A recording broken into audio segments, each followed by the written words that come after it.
오늘은 거울 치료라는 제목을 가지고 우리 바리새인들의 거울을 통해서 우리 자신을 좀 돌아볼 수 있는 시간이 되었으면 좋겠습니다. 거울이란 것은 반사 형상을 통해서 물체를 비춰볼 수 있는 특징을 가지고 있는데요. 우리 인류가 사용한 가장 첫 번째 거울은 무엇일까요? 아마 그것은 잔잔한 수면이 아닐까 생각되어집니다. 그리스 신화에도 보면 나르키소스라는 신화의 인물이 등장하게 됩니다.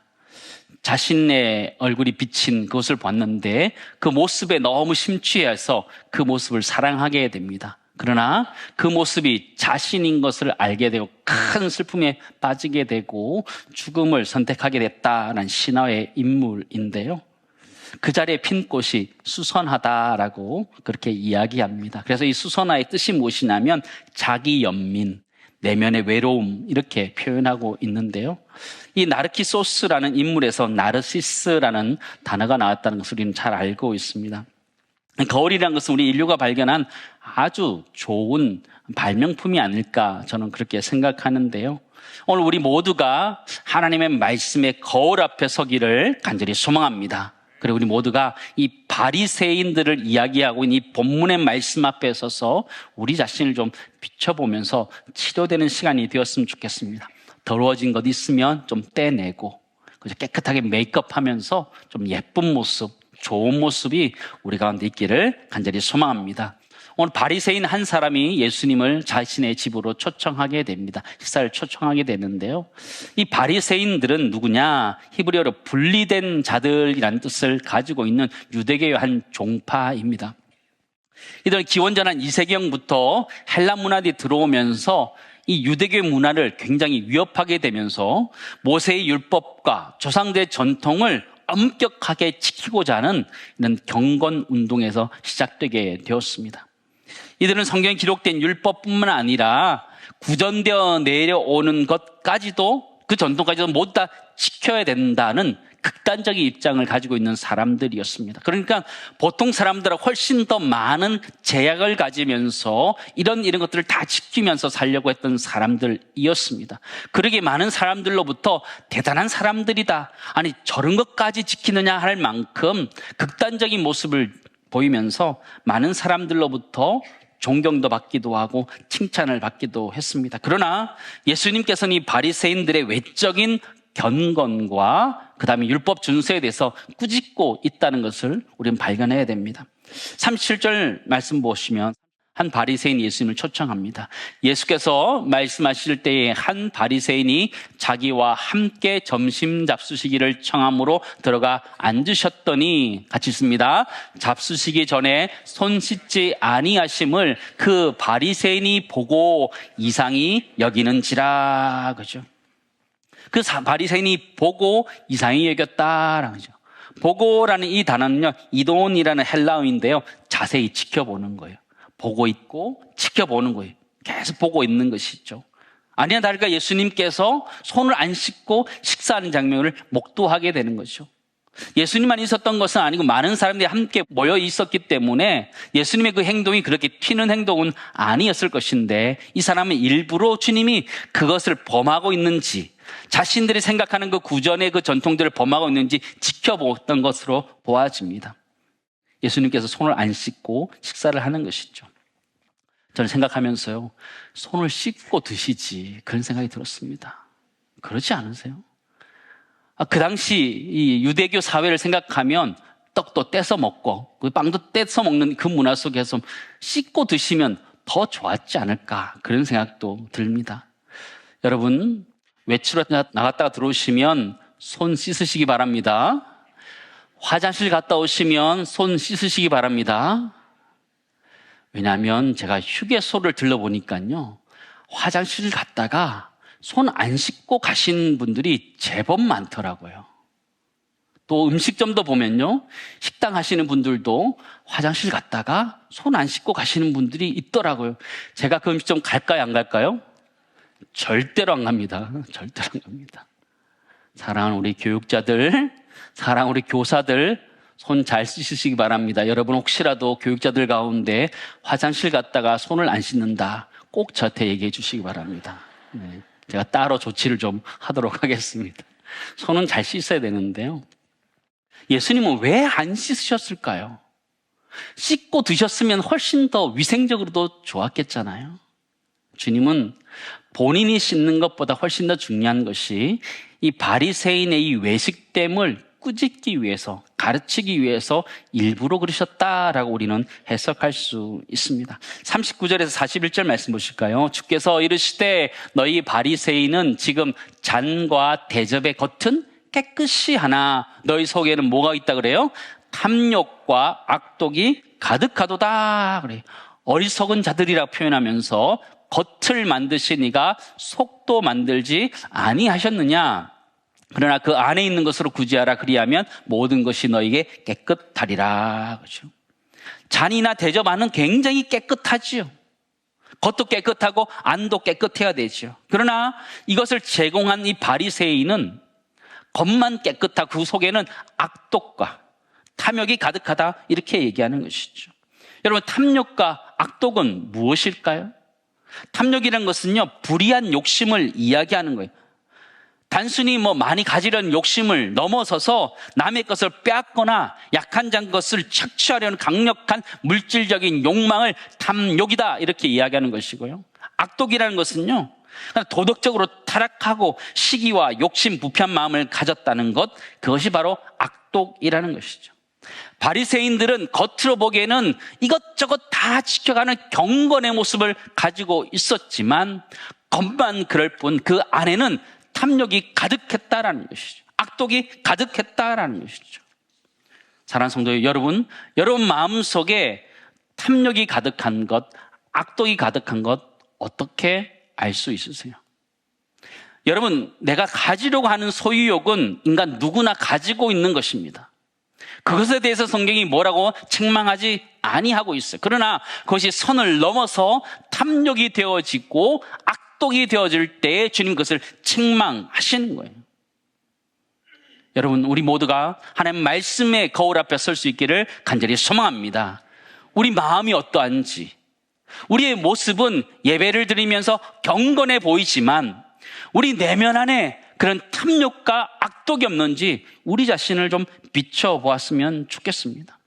예수님께서 내리는 처방이 있는데요, 그 안에 있는 것으로 구제하라.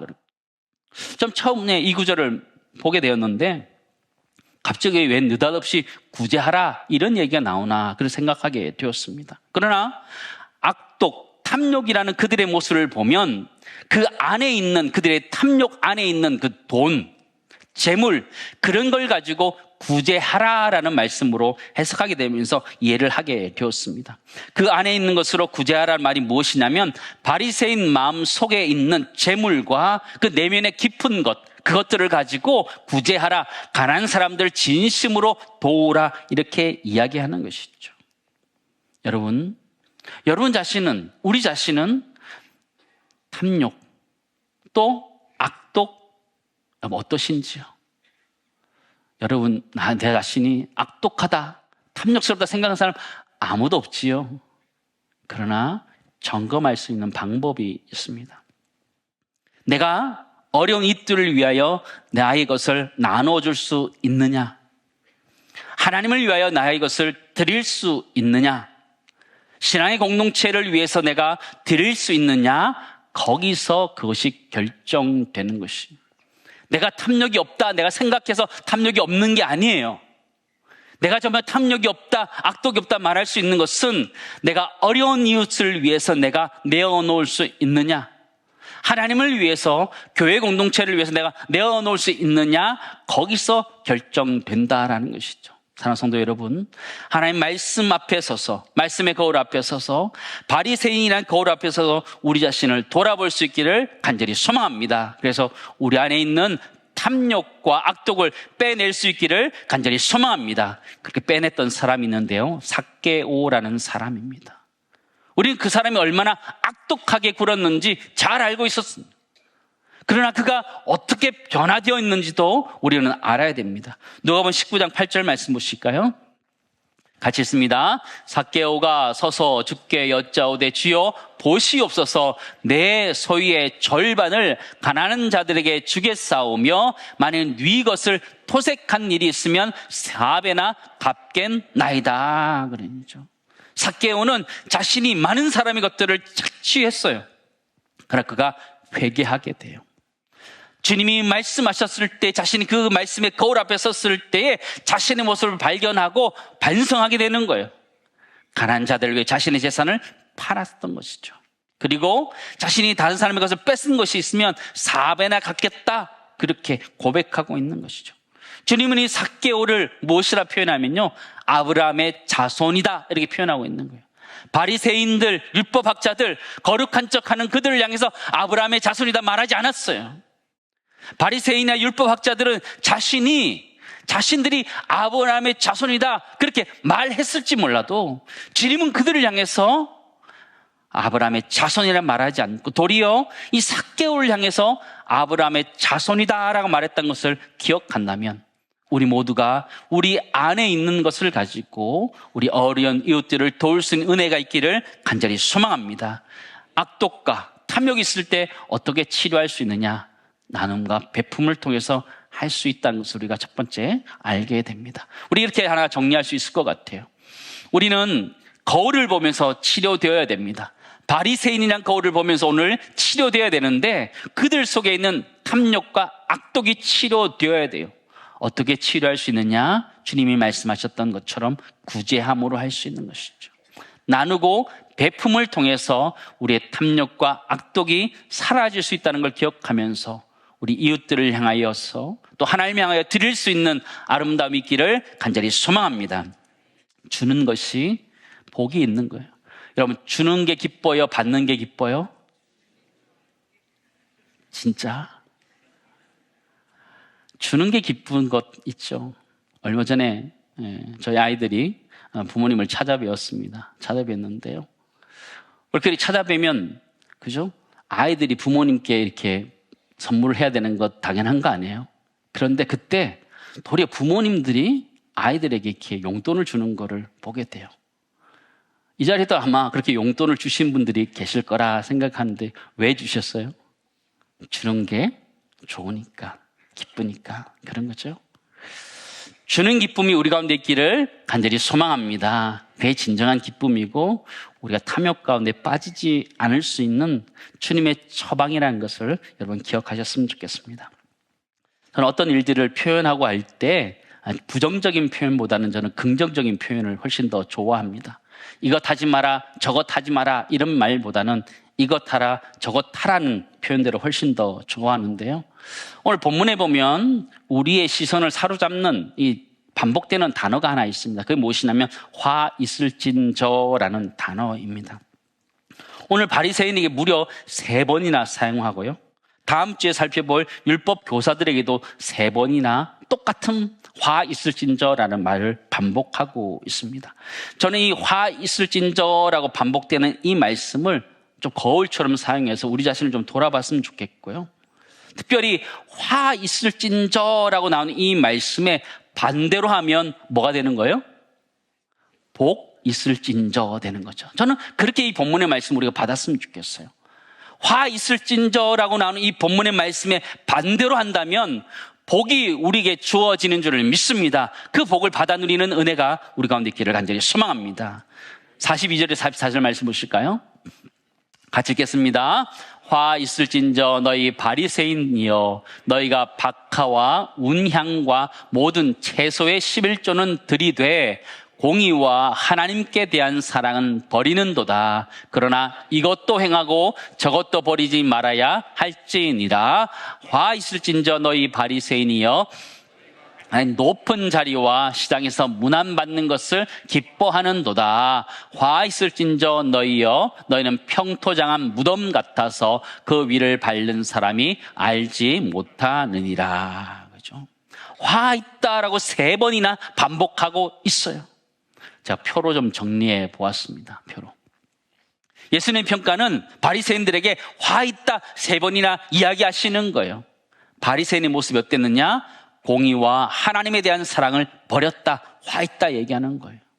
회당이 높은 자리와 시장에서 문안받는 것을 좋아한다, 화 있다 이야기하는 거예요. 평토장은 무덤과 같다, 화 있다 이야기하는 것이죠. 하나 좀 살펴보기 원하는데, 첫 번째 화 있을진저라는 이 본문의 말씀은 본질보다 비본질에 집착하고 있는 바리새인의 모습을 주님이 꾸짖고 있는 모습을 보여주고 있어요. 이 바리새인들은 11조를 드렸는데, 그냥 일반적인 11조를 드렸을 뿐만 아니라 작은 채소까지도 구별하여서 11조를 드리고 있는 모습을 보여주고 있어요. 얼마나 철저하게 그 율법을, 전통을 지키는 사람들인가 우리는 알 수 있어요. 그러나 그들에게는 더 중요한 공의가 없고 하나님에 대한 사랑이 없었다, 그는 그렇게 하고 있습니다. 오늘날로 치면 예배 잘 드리고 헌금도 잘 드리고 봉사와 등 외적인 신앙생활을 잘 하고 있는데, 하나님에 대한 사랑이 없고 이웃에 대한 사랑이 없는, 정의가 없는, 공의가 없는 우리의 모습, 불의한 우리의 모습이 있는 것, 그런 모습을 책망한다 우리는 생각되어집니다. 주님은 우리들의 책망한다 이렇게 책망합니다. 이것도 행하고 저것도 버리지 말아야 할지니라. 하나님을 향한 헌신, 11조를 드리는 것 하나님께 드릴 뿐만 아니라 우리 삶 가운데서도 정직하게 사는 은혜가 우리 모두의 길을 간절히 소망합니다. 하나님을 향하여 올바르게 살 뿐만 아니라 이 사회를 향해서도, 우리의 가족 공동체를 향해서도, 신앙 공동체를 향해서도 올바르게 살아가는 게 필요하다, 그런 얘기를 하는 것이죠. 두 번째 화 있을진저는요, 사람들의 인정과 명예를 추구하는 것에 대해서 주님 화 있다 이렇게 얘기하시는 거예요. 바리새인들은 회당의 높은 자리에 앉는 것을 좋아했습니다. 또 시장에서 문안받는 것을 기뻐하였다 표현해주고 있습니다. 사람들의 인정과 명예를 추구하는 교만과 외식됨을 꾸짖고 있는 주님의 책망이라는 것을 우리는 보게 됩니다. 신앙의 목적이 하나님께 영광을 돌리는 것이 아니라 한 자리를 하는 것, 그게 문제다 이야기하는 것이죠. 오늘날에 비유하면 교회나 사회에서 인정받는 것, 칭찬받는 것, 눈에 띄는 자리에 있는 것 좋아한다라는 거죠. 남의 평가받는 것 좋아한다라는 것이죠. 교회는 기본적으로 교회에서 많은 직분과 직책을 맡기고 갖게 됩니다. 그러나 그 직분과 직책이 우리의 경건을 증명하지는 못합니다. 그렇다고 직분과 직책을 받지 않는 것은 더더욱 좋지 않은 모습이에요. 내가 그것을 거부하는 것이 마치 특별한 사람이 되는 것처럼 우쭐될 수 있기 때문에, 받지 않는 것도 또한 교만이 될 수 있기 때문에 여러분 직분도 받으시고 또 남이 인정하든 안 하든 열심히 섬길 수 있는 은혜가 우리 모두의 길을 간절히 소망합니다. 우리는 사람들에게 인정받는 것이 아니라 하나님께 인정받을 수 있기를 간절히 소망합니다. 갈라디아서 1장 10절 말씀 보실까요? 같이 읽습니다. 이제 내가 사람들에게 좋게 하랴 하나님께 좋게 하랴 사람들에게 기쁨을 구하랴, 내가 지금까지 사람들의 기쁨을 구하였다면 그리스도의 종이 아니니라. 우리는 신앙생활 하면서 사람들의 인정을 받고 싶어 하는 것이 있지요. 그러나 더 중요한 것은 하나님께 인정받을 수 있는 우리 모두가 되기를 간절히 소망합니다. 때로는 아무도 모르는 자리에서 헌신하고 봉사하는 것, 주님이 아신다는 것, 그것을 기뻐하며 즐거워할 수 있는 애가 우리 가운데 있기를 간절히 소망합니다. 그럴 때 복 있다 할 수 있다는 것이죠. 세 번째 화 있을진저는요, 숨겨져 있는 부패와 그 영향력을 꾸짖고 있는 것입니다. 예수님은 바리새인을 평토장한 무덤이다 이렇게 표현하고 있어요. 평토장이 무엇입니까? 평토장이라는 것은 시신을 물을 때 봉분을 만들지 않고 겉으로 지면과 높이가 같도록 평평하게 만든 묘를 이야기하는 거예요. 헬라어는 아델로스라는 단어인데요, 이게 눈에 보이지 않는 이런 뜻을 가지고 있습니다. 이게 봉분이 없는 무덤을 이야기하는 거예요. 평지나 비슷해서 거기가 무덤인지 잘 모르는 것이, 사람들이 그 위를 지나갈 수도 있었던 것이죠. 그들의 전통에 의하면 거기에 서 있는 것도 부정하다 이렇게 생각했던 것이죠. 그래서 사람들은 그곳에 회치를 하여서 그곳에 표시를 하게 했던 것이죠. 그러나 겉은 평평하고 깨끗해 보이지만 그 밑에는 썩어가는 냄새가 나는 것, 그것이 바로 바리새인들의 모습이었다 이렇게 꾸짖고 있는 것이죠. 우리의 모습을 한번 돌아보기를 원합니다. 우리도 신앙생활 열심히 하고 하면서 겉은 깨끗해 보이지요. 그러나 우리의 내면까지 깨끗한지 돌아볼 수 있기를 간절히 소망합니다. 우리 안에서 썩은 냄새가 나는 것이 아니라 우리 안에서 예수의 향기가 날 수 있기를 간절히 소망합니다. 썩어졌던 우리의 신앙들이 다시 부활하여서 우리 안에서 예수의 향기가 날 수 있기를 주님을 축원합니다. 여러분 안에는 무엇이 있습니까? 여러분 안에는 정말 무엇이 있으십니까? 주님 우리에게 물어보시는 거예요. 썩은 냄새가 나는 죄악이 너희 안에 있느냐? 아니면 예수의 향기가 있느냐? 물어보시는데 우리 안에 예수의 향기가 드러날 수 있기를 간절히 소망합니다. 우리 안을 다 이렇게 풀어헤쳤을 때 예수의 모습이 보여질 수 있는 그런 신앙인 그리스도인 되기를 간절히 소망합니다. 주님께서는 바리새인들을 꾸짖고 있었습니다. 무려 3번이나 화 있을진저라고 고백하면서 꾸짖었습니다. 우리는 그럼 어떻게 하면 돼요? 반대로 하면 되는 거죠. 우리는 반대로 하는 거예요. 자, 표로 좀 정리했습니다. 표로 정리했는데요. 화 있을진저 아까 보았지요. 공의와 하나님께 대한 사랑을 저버렸을 때 우리는 어떻게 되느냐? 그 공의와 하나님의 사랑을 다시 찾아야 된다는 것이죠. 우리 삶 가운데 정직하게 공의롭게 살아가야 되고 사랑을 나눠야 되는 것 우리에게 있을 때 주님 복을 주신다 말씀하시는 거예요. 또 하나는 높은 자리가 아니고 겸손하게 섬길 때에 또 하나님께 사람의 인정받기보다는 하나님께 인정받을 때 복 있는 사람이 되는 줄을 믿습니다. 또한 우리의 말과 행동이 동일한 사람, 선한 영향을 끼쳐갈 수 있는 사람, 우리 안에서 예수의 향기가 나는 사람이 될 때 복이 있다 말씀하시는데 그 복 있는 사람이 될 수 있기를 간절히 소망합니다. 이 복 있는 사람이 어떤 사람일까 곰곰이 생각할 때 이 말씀이 떠오르더라고요. 시편 24편 말씀 보실까요? 같이 읽습니다. 여호와의 산에 오를 자가 누구며 그의 거룩한 곳에 설 자가 누구인가? 곧 손이 깨끗하며 마음이 청결하며 뜻을 허탄한 데 두지 아니하며 거짓 맹세하지 아니하는 자로다. 그는 여호와께 복을 받고 구원에 함께 의를 얻으리니. 아멘, 아멘. 마음이 깨끗하고 또한 청결하고 뜻을 허탄 데 두지 아니하고 거짓 맹세 아니한 자 그가 복이 있다 말씀하는데 그런 애가 우리 모두 있기를 간절히 소망합니다. 두 번째 우리 이렇게 정리할 수 있을 것 같습니다. 외식된 화 있을진저의 인생이 바뀌어질 수 있기를 간절히 소망합니다. 그러려면 우리가 한결같은 마음, 깨끗하고 청결하고 뜻을 허탄에 두지 않고 거짓 맹세하지 않는 그런 온전한 축복이 우리 모두에게 있기를 간절히 소망합니다. 우리 인생이 복 있을진저의 그런 인생으로 바뀌어서 진짜 주님이 주시는 복을 누리는 은총이 우리 모두에 있기를 간절히 소망합니다. 이제 말씀을 정리하도록 하겠습니다. 우리는 오늘 바리새인이라는 거울 앞에 또 이 말씀 앞에 우리는 서 있습니다. 주님은 겉은 깨끗하지만 속은 더러운 탐욕과 악독이 가득한 이 바리새인을 꾸짖었습니다. 그 꾸짖음은 우리를 향한 꾸짖음이다 생각되어집니다. 우리는 신앙생활하면서 거룩한 척하면서 살아갈 수 있습니다. 그러나 우리 안에 탐욕과 악독이 있을 수 있습니다. 어떻게 제거할 수 있을까요?